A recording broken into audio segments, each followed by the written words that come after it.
Dans les top trends d'aujourd'hui, on parle de créer des entreprises pour revendre ensuite. Alors, les grandes marques l'ont fait. J'ai vu des grandes marques qui ont été créées et qui ont revendu. Il y a des entreprises qui sont créées tous les jours et qui sont revendues par la suite. C'est une tendance, c'est un signe d'opportunisme ou alors c'est de la stratégie. Bon, alors, il y a effectivement, tu poses bien le cadre. Est-ce qu'il faut créer son entreprise et ensuite la vendre? Il y a des gars qui disaient qu'il faut quitter les choses avant qu'elles ne vous quittent. Donc, il y a deux choses. Il y a des gens qui ont créé leur propre entreprise et qui, donc, du coup, sont, on va dire, devenus chérissants de cette entreprise-là. Leur bébé, quoi. Leur bébé, etc. Et on leur a fait, par exemple, des propositions de racheter la boîte et ils ont dit non. Et finalement, la boîte est décédée. Tu serais prêt à vendre Sensi? Comment? Tu serais prêt à vendre? Non, ça dépend. C'est pas le même cas. Non, mais c'est la situation. Non, c'est une question de business model. C'est-à-dire quel est le modèle que j'ai? Alors, il y a plusieurs cas. Par exemple, il y a des gens qui, carrément, les start-upers, maintenant, c'est devenu un business model. Je crée ma boîte. Absolument. J'augmente le nombre de clients. La boîte n'est pas rentable. On optimise, donc, du coup, la technologie et la valeur qu'on apporte aux clients. La boîte prend de la valeur, on la revend et puis on s'en va. Par exemple, Instagram, après à peine 16 mois d'opération, a été vendu à Facebook à 17 milliards, si je ne me trompe, de dollars. YouTube n'appartenait pas à Google. Instagram, c'est 34, si je me trompe. YouTube n'appartenait pas, donc, du coup, à Google. Mais YouTube a été... Il faut dire que les gars d'Instagram, ils ne voulaient pas le vendre. Oui, c'est vrai. Mais ils ont vu que soit tu te vends ou bien tu es mort. Tu es mort. Est-ce que tu vois un peu? Un peu comme Snapchat. Viber, des trucs comme ça, qui n'ont pas su se vendre assez tôt et qui sont, ou bien les high five. Avant Facebook. Skype. Voilà. Skype a été racheté par, comment on appelle ça, Microsoft. Et donc maintenant, après. Non, mais il y a deux types de rachats. Il y a plusieurs types de rachats. On te rachète pour que tu ne perturbes pas. Dans le cas d'Instagram, par exemple, Facebook a dû les racheter pour qu'ils ne perturbent pas Facebook. Et dans le cas de WhatsApp, par exemple, Facebook a dû racheter WhatsApp pour que WhatsApp ne les perturbe pas. Mais naturellement, si tu demandes le patron de WhatsApp, il ne voulait absolument pas vendre WhatsApp. Mais les gars, ils ont proposé un montant et ils n'avaient pas d'autre choix que de le vendre. Et puis, il allait créer après Signal, je crois. Voilà, Signal. Il allait créer Signal, qui est une messagerie. Signal même... Ouais, mais c'est normal parce qu'en fait, c'est normal parce qu'en fait, c'est difficile d'avoir un nom. On dit souvent en marketing, qu'à un moment donné, la course sur un marché devient une course à 2 chevaux. Donc le principe est très simple. Tu es le 3e, tu es le 4e ou tu es le 5e. Il faut vendre ta technologie assez tôt. En général, tu fais des choses qui n'arrivent pas à faire. Au premier, au deuxième. Si tu n'es pas sûr de devenir premier ou deuxième. Donc c'est ce qu'on appelle la loi des 3 P. Pour dire que tu ne te lances que dans un business que tu es sûr que tu peux être le premier et tu peux être profitable.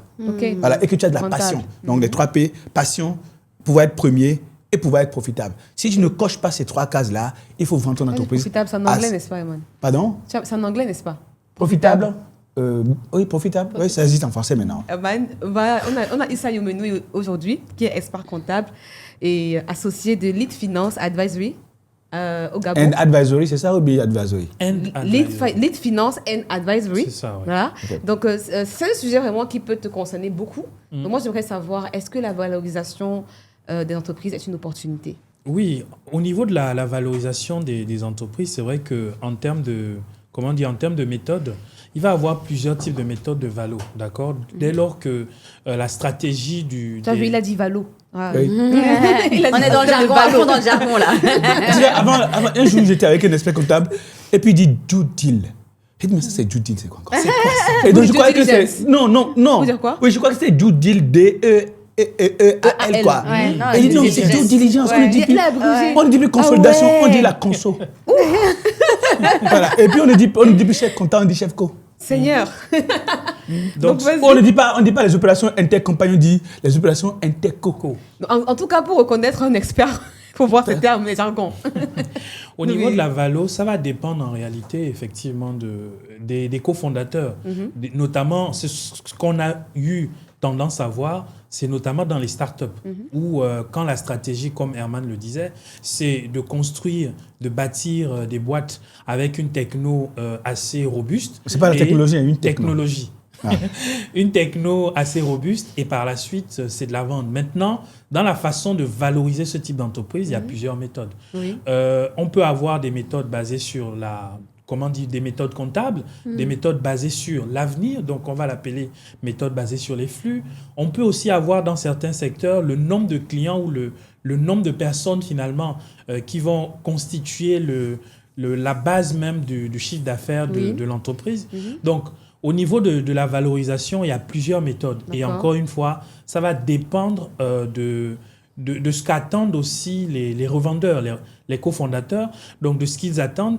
Une fois qu'ils ont déterminé, quand on valorise, la valorisation n'est qu'un élément de discussion. C'est un premier élément de discussion parce qu'en face, vous allez avoir un acheteur. C'est votre capacité à pouvoir négocier avec les acheteurs en face qui va permettre finalement de déterminer le prix final. Est-ce que c'est pertinent de créer une entreprise et la revendre? J'ai un exemple. Dans le monde de la tech, ça se fait beaucoup.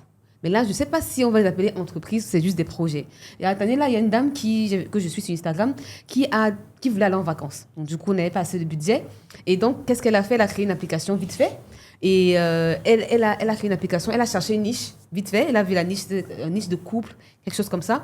Et elle a vu que voilà, c'est un domaine que les gens aiment beaucoup.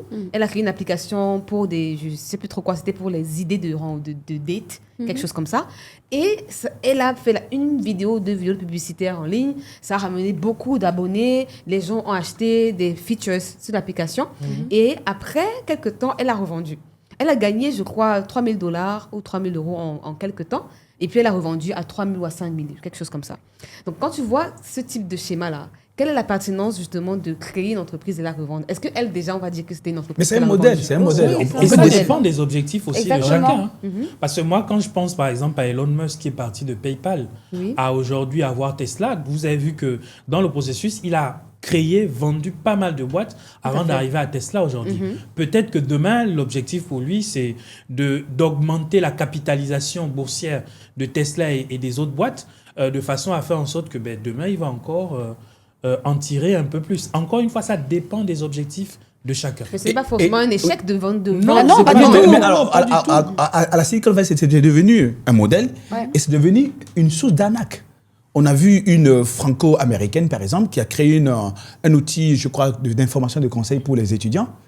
Et il a fait croire, je crois, à une banque américaine, je ne sais pas si c'est la JP Morgan ou whatever, il leur a fait croire que, il y avait, on va dire, 4 millions d'abonnés, alors que dans la pratique, il n'y en avait que 360 000 abonnés environ. Donc, elle a été condamnée dernièrement à 7 ans de prison. Elle a demandé comment elle a fait pour les flouer. Non, puisque il y a une des méthodes on va dire, de gonflage ou de gonflement, donc du coup, de la valeur.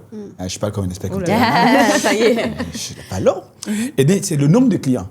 Donc, la valeur qu'on va accorder à ta boîte dépend du nombre de clients que tu as. Tout à fait. Donc, tu donnes une base de données, mais elle a donné une fausse base de données, en fait. La donnée, c'est ça, c'est de l'or. Donc, elle fait croire aux gens qu'il y a une base de données.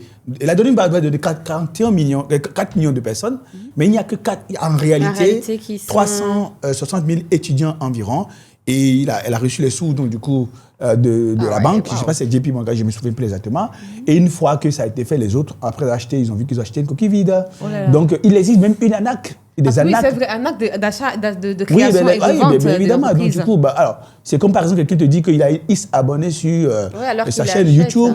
J'ai encore venu acheter la chaîne YouTube, mais attention, combien d'abonnés utilisateurs réels? C'est pas les gars de l'Inde, justement, qui sont en train de... Ou bien parfois, il paraît même qu'aujourd'hui, il y a des abonnés robots. Oui, c'est ça que je dis. En Inde, on a ce qu'on appelle, une ferme. Une ferme à like. Donc, du coup, ils ont plein de téléphones, d'ordinateurs et tout ça. Et tu achètes. Et puis, ils like. Pour gonfler, voilà. Pour gonfler les vues, les likes. Et maintenant, il y a des gens maintenant qui utilisent comme source d'arnaque. Parce que oui, ça peut être très valorisant de créer une boîte et de la vendre ensuite. Peter Thiel, par exemple, tu vois, donc c'est quelqu'un qui, faisait partie, si je me trompe, des premiers à investir dans Facebook, il a investi dans PayPal, etc.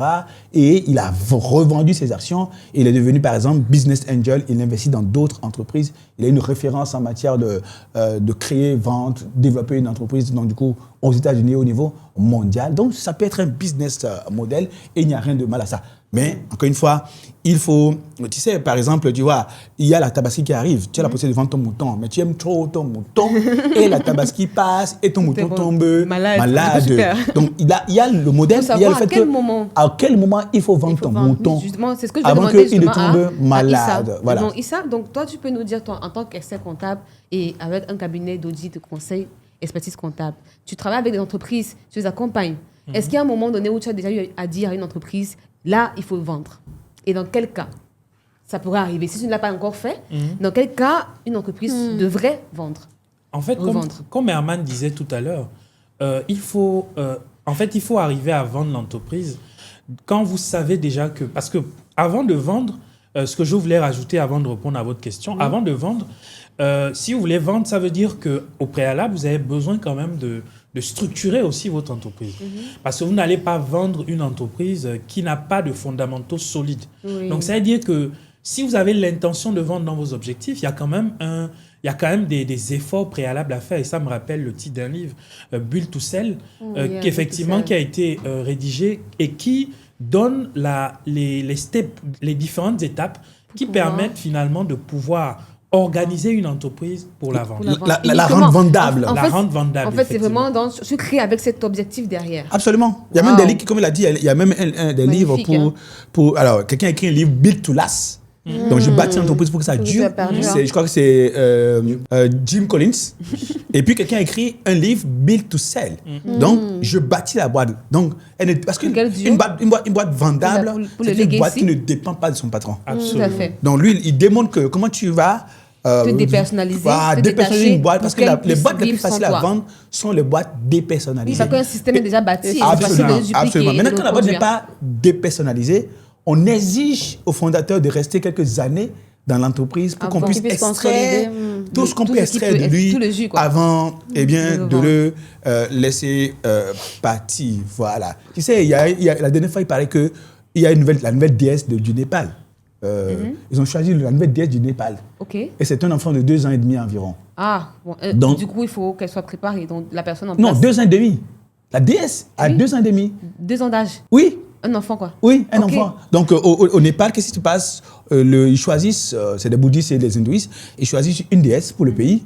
Et tout le monde, pratiquement 95% de la population l'adore. Oui. Mais il y a des yeux qu'il doit avoir, il ne doit pas avoir peur du noir, etc. etc.